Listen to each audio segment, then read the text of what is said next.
साथियों, आज विवेकानंद जयंती है। 12 जनवरी को स्वामी विवेकानंद का जन्मदिन है। एक युवा दिवस के रूप में हम मनाते हैं संपूर्ण भारत भर में। स्वामी विवेकानंद न केवल आध्यात्मिक, सामाजिक, आर्थिक, राजनीतिक रूप में एक जानकार थे, उन्होंने योग को भी एक बड़ा महत्व दिया था और योग के बारे में दुनिया को अपने विचार प्रकट करने का जो उनको अवसर मिला, उस अवसर को उन्होंने किस प्रकार दुनिया के सामने रखा कि भारतीय परंपरा में ऋषि मुनियों के द्वारा जो योग परंपरा थी वो ऐसे ही नहीं थी। उसके पीछे बहुत बड़े कारण थे, साधना थी, तपस्या थी, जानकारियां थी। उनमें से एक जानकारी मैं आप सबके लिए लेके आया हूँ। अगर ये जानकारी आपको अच्छी लगे तो आप इस वीडियो को लाइक जरूर करना और आगे भी भेजना। देखो, ध्यान के ऊपर स्वामी विवेकानंद ने क्या कहा था कि स्वामी विवेकानंद का ध्यान पर दिया गया प्रवचन, ये कहाँ दिया, कब दिया गया और किस बात के लिए दिया गया। जब दुनिया भटकी हुई थी ना, तो स्वामी जी ने एक राह दिखाई थी। और वो राह कहाँ दिखाई? स्वामी विवेकानंद ने 3 अप्रैल 1900, आज सोचिए 116 कितने साल हो गए, उस सैन फ्रांसिस्को जो कि अमेरिका वाशिंगटन में एक हॉल में बात कही कि सभी धर्मों ने ध्यान पर जोर दिया है। हर कोई धर्म मानता तो है कि ध्यान है, लेकिन ध्यान है क्या, किस प्रकार इसको आगे बढ़ाया जा सकता है। उन्होंने कहा कि जो व्यक्ति ध्यान के अंदर बैठता है या सब चीजों को छोड़ करके ध्यानस्थ हो जाता है, वह मन की उच्चतम संभव अवस्था होती है।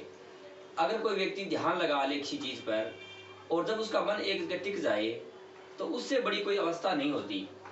और मन जब किसी बाह्य वस्तु का ध्यान करता है, इस संसार में बहुत सारी ऐसी चीजें हैं जिनके ऊपर हम ध्यान लगा सकते हैं। अगर हमारा मन किसी एक प्रिय वस्तु को ध्यान कर लेता है तो वह उससे तादात्म्य में स्थापित कर लेता है, वो उससे मिल जाता है।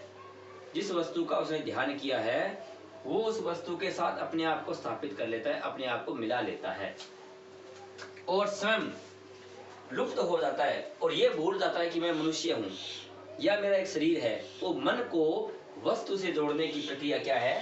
ध्यान है। आत्मा जिस वस्तु को स्पर्श करती है उसी का रंग उसे लेना पड़ता है। हम अपनी कल्पनाओं के अनुसार हमें ये वो अच्छा लगता है, वो अच्छा लगता है। तो कहने का ये था कि जिस व्यक्ति के द्वारा जिस वस्तु के कलर को पहचान किया जाता है वो उस कलर का आदी हो जाता है। और जो हमारी परेशानियां हैं, भूल है, कष्ट है, चिंताएं हैं, एक भारी भूल के कारण है। ये सब जीवन में है और हर व्यक्ति के जीवन में इसका सबसे बड़ा कारण है वो उनकी भूल कि वो व्यक्ति अपने आप को एक शरीर मानता है। और देखो, यह भूल क्या है कि हम एक शरीर है। इस शरीर को इतना ही मान लिया कि हाड़ मांस का पुतला है, जबकि इसके आध्यात्मिक गुणों को हमने नहीं पहचाना। और जब तक हम इस मुद्रा में नहीं आएंगे, उसके सार को नहीं समझेंगे, तब तक हम उस साधना को प्राप्त नहीं कर पाएंगे और इन कष्टों से हम छुटकारा नहीं ले सकते। इसलिए ये बात उन्होंने अमेरिका के अंदर जो आयोजित एक हॉल में सभा थी धर्म संसद के साथ में योग और ध्यान पर, उससे मैं कही थी। तो हो सकता है आपको ये बात अच्छी लगी हो। आगे भी मैं आप तक जानकारी और पहुंचाऊंगा। इसी योग के बारे में बहुत सारी जानकारियां हैं जो हमारे सभी पाठकों को, साधकों को जानना जरूरी है। धन्यवाद।